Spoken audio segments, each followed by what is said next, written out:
शेष चौपाई। हर्षि हनुमंत राम सुनी लीन है, भय गदगद पुलकित तनु कीन है। अर्थ, राम का नाम सुनकर हनुमान जी हर्ष से भर गए, उनका शरीर पुलकित हो उठा और वे भाव विभोर हो गए। यह चौपाई भक्त की उस स्थिति को दर्शाती है जहां वह अपने आराध्य के स्मरण मात्र से विभोर हो जाता है। ऐसा प्रेम दुर्लभ है, पर वही सच्ची भक्ति की पहचान है। हनुमान जी राम जी के सबसे बड़े भक्त हैं।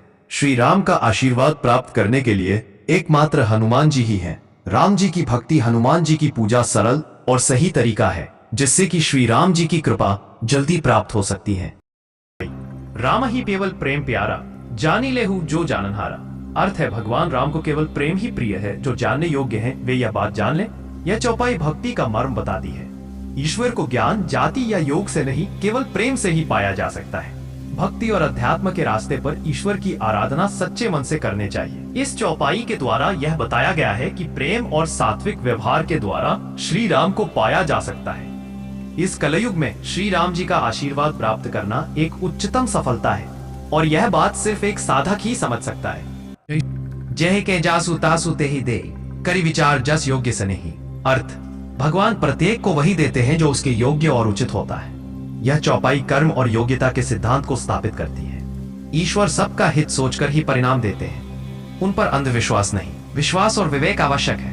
कर्म प्रधान है इस कलयुग में। इस कारण से मेहनत कर पे साधु संगति के साथ रहकर के व्यक्ति जीवन में कुछ भी प्राप्त कर सकता है, बड़ी से बड़ी सफलताएं प्राप्त कर सकता है। ईश्वर पर पूर्ण समर्पण रख करके अपने कर्म के ऊपर पूर्णता ध्यान दे तो सफलता अवश्य प्राप्त हो। मानस की ये विशेष चौपाई अस कही रघुपति भगत बिलागे, जनो सब प्रेम गण वर्षण लागे।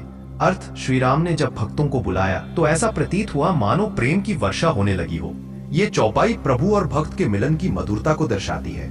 राम भक्त संवाद सदैव कोमलता और प्रेम से परिपूर्ण होते हैं। ये प्रेम की चरम सीमा है जहाँ शब्द भी कम पड़ जाते हैं। ईश्वर से प्रेम करने पर मोक्ष प्राप्त होता है और वास्तविक आत्म सुख की प्राप्ति होती है। और भक्ति ही एकमात्र इस कलयुग में एक ऐसा मार्ग है जिसके द्वारा ईश्वर का आशीर्वाद और जीवन में सफलताएं प्राप्त करने का बहुत ही सरल तरीका है। जय श्री राखो नाथ मम अभिमानु, भजन बिनु नहीं होत सुजानु। अर्थ, हे प्रभु, मेरे अभिमान को दूर कर दो। भक्ति के बिना कोई ज्ञानी नहीं हो सकता। ये चौपाई भक्त की विनम्रता को प्रकट करती है। ज्ञान और अहंकार को त्याग कर ही भक्ति संभव है।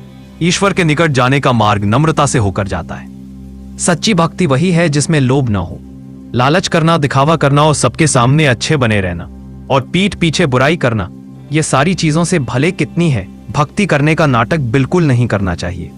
यदि सच्चे हृदय से भगवान का स्मरण 24 घंटे में एक बार भी किया जाए तो बहुत है, प्रभु का आशीर्वाद जरूर प्राप्त होगा। रामू ना जाने ही भूख भिखारी, साधु अवगुण कर ही न बिचारी। अर्थ, राजा राम भी किसी भिखारी की तरह साधुओं के अवगुण नहीं देखते, वह सदा करुणा की दृष्टि रखते हैं। यह चौपाई बताती है कि सच्चे साधु और भगवान दूसरों के दोष नहीं खोजते, करुणा और क्षमा के अवतार होते हैं। दूसरों में बुराई देखने से अच्छा है कि हम स्वयं पर ध्यान दें, ईश्वर की भक्ति करें, अच्छे शब्दों का प्रयोग करें, जिससे कि व्यक्ति में आत्मशक्ति बढ़ने लगती है और व्यक्ति जीवन में बड़ी बड़ी सफलताएं प्राप्त कर सकता है। शिव ब्रह्मादिक संत समाजो, करही सदा रघुपति गुण गाजू। अर्थ, भगवान शंकर, ब्रह्मा और सभी संतजन सदा श्री राम के गुणों का गान करते हैं। यह चौपाई राम की महिमा का वर्णन करती है। भले ही देवता कितने भी शक्तिशाली हो, पर श्री राम की भक्ति से वे भी जुड़े हुए हैं। प्रभु श्री राम जी की भक्ति के द्वारा देवता भी अपनी शक्तियां बढ़ते रहते हैं। इसलिए इस कलयुग में मनुष्य भी श्री राम जी की भक्ति करके आत्म सुख तो प्राप्त कर ही सकता है, साथ ही आत्म शक्ति के द्वारा इस संसार में कुछ भी प्राप्त करने में सक्षम हो जाता है। जय श्री मौसम दीन न दीन हित तुम सम, जग माही न कऊ।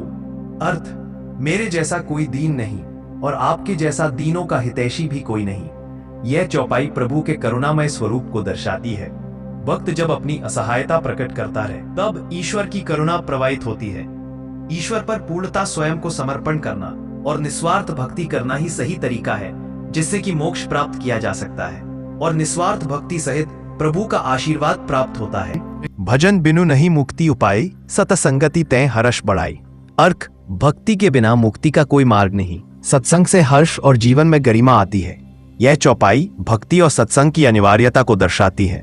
मुक्ति केवल ज्ञान से नहीं, प्रेम युक्त साधना से मिलती है। प्रेम से प्रभु का स्मरण करना, परमेश्वर की भक्ति करना ही मोक्ष प्राप्त करने का सही तरीका है। और भक्ति करने वालों को हमेशा सत्संगति में रहना चाहिए। दुर्व्यवहार करने वाले लोगों के साथ कभी भी सफलता प्राप्त नहीं होती, हमेशा मुसीबतें ही रहती है। जे राम चरण शरणी नहीं जाई, तिनकर जन्म असार भलाई। अर्थ, जो श्री राम के चरणों की शरण में नहीं जाते उनका जन्म व्यर्थ चला जाता है। यह चौपाई मानव जीवन के उद्देश्य को स्पष्ट करती है। सच्चा कल्याण प्रभु की शरणागति से ही संभव। भक्ति नगर में बोले व्यक्ति हमेशा दुष्ट रहता है, विषय में खोया रहता है, अपशब्द भाषा का प्रयोग कर दुष्ट कार्य में लगा रहता है। इसलिए भक्ति आवश्यक है, जिससे कि व्यक्ति सात्विक रहता है। सत्संगति के साथ रहकर प्रेम पूर्वक ईश्वर की भक्ति करके जीवन में सफलता प्राप्त करता है। निज चरित्र कथा रघुबीरा, कही जिमे सज्जन उपकारा घीरा। अर्थ, रघुनाथ जी अपनी कथा उसी प्रकार कहते हैं जैसे सज्जन लोग किसी पर उपकार करते हैं। यह चौपाई भगवान के मधुर स्वभाव को दिखाती है। वे स्वयं कथा कहते हैं ताकि भक्तों को कल्याण प्राप्त हो। यह उपकार का सर्वोच्च रूप है। विदीन ईश्वर की भावना से प्रेम से भगवान का नाम लिया जाए तो हमेशा ईश्वरों का साथ रहता है, पर हमेशा मुसीबत से व्यक्ति दूर रहता है। भले कितने कठिन परिस्थितियों क्यों ना हो, व्यक्ति हमेशा सफलता प्राप्त करता है। सुनत जामवंत के वचन गंभीर, प्रेम मगन ते पुलक शरीर। अर्थ, जामवंत के गंभीर वचन सुनकर हनुमान प्रेम में मग्न हो गए और शरीर पुलकित हो गया। यह चौपाई बताती है कि भक्त का प्रेम श्रवण, स्मरण और संवाद से कैसे बढ़ता है। प्रेम और श्रद्धा से उत्पन्न भाव दिव्य होते हैं। जामवंत जी के याद दिलाने पर ही हनुमान जी को अपनी सारी शक्तियां याद आई थी और फिर हनुमान जी ने श्री राम जी के साथ रावण को हराने में अपना संपूर्ण योगदान दिया। मांगी के खाइबो मसीत में सोइबो, लेबो नाम राम को। अर्थ, मांगकर भोजन करना और मंदिर मस्जिद में सोना, पर श्री राम के नाम को कभी नहीं छोड़ना। ये संतों के त्याग और राम नाम पर अटूट विश्वास को दर्शाता है। जब राम नाम है तब संसार की चिंता व्यर्थ, संसार के मोह माया से मन उठ जाता है। जब व्यक्ति भक्ति में क्लीन हो जाता है। कोटि योग तप जप नर काजा, बिनु हरि भजन नह पाई ही साजा। करोड़ों योग तप और जप करने पर भी यदि श्री हरि का भजन नहीं है तो जीवन का लक्ष्य नहीं पाया जा सकता। यह चौपाई ईश्वर भक्ति की अपरिहार्यता को स्पष्ट करती है। सभी साधन तभी फलदायी होते हैं जब उनमें भक्ति हो। सिद्धियां तो कुछ समय के लिए होती हैं, लेकिन ईश्वर पर भक्ति कर ली जाए तो मृत्यु के बाद भी प्रभु का आशीर्वाद से मोक्ष प्राप्त होता है। और राम जी की भक्ति सभी संभव है जब सत्संगति हो और साथ ही निस्वार्थ प्रेम भावना हो। जय श्री। मातु पिता बंधु सुत दारा, राम बिनु मोहि नाही प्यारा। अर्थ, माँ, पिता, भाई, पुत्र, पत्नी, इनमें से कोई भी मुझे राम से प्यारा नहीं लगता। यह चौपाई निष्कलंक भक्ति को दर्शाती है। भक्त के जीवन में प्रभु से बढ़कर कोई नहीं होता। ऐसा प्रेम संसारिक मोह को भी पार कर जाता। इस संसार में रह करके इस जीवन चक्र में सामाजिक रिश्तों को निभाना जरूरी है, लेकिन साथ ही भक्ति के माध्यम से ईश्वर के प्रति समर्पण भी बहुत जरूरी है, जिससे कि आत्मशक्ति प्राप्त होती है और मनुष्य रूपी इस जीव आत्मा को मोक्ष भी प्राप्त होता है। जय श्री राम। पूजन पाठ से संबंधित या कुंडली विश्लेषण, वास्तु विश्लेषण, तंत्र काट या हस्तरेखाएं विश्लेषण के लिए संपर्क करें। सब्सक्राइब बटन दबाएं और हमारे साथ जुड़े रहें।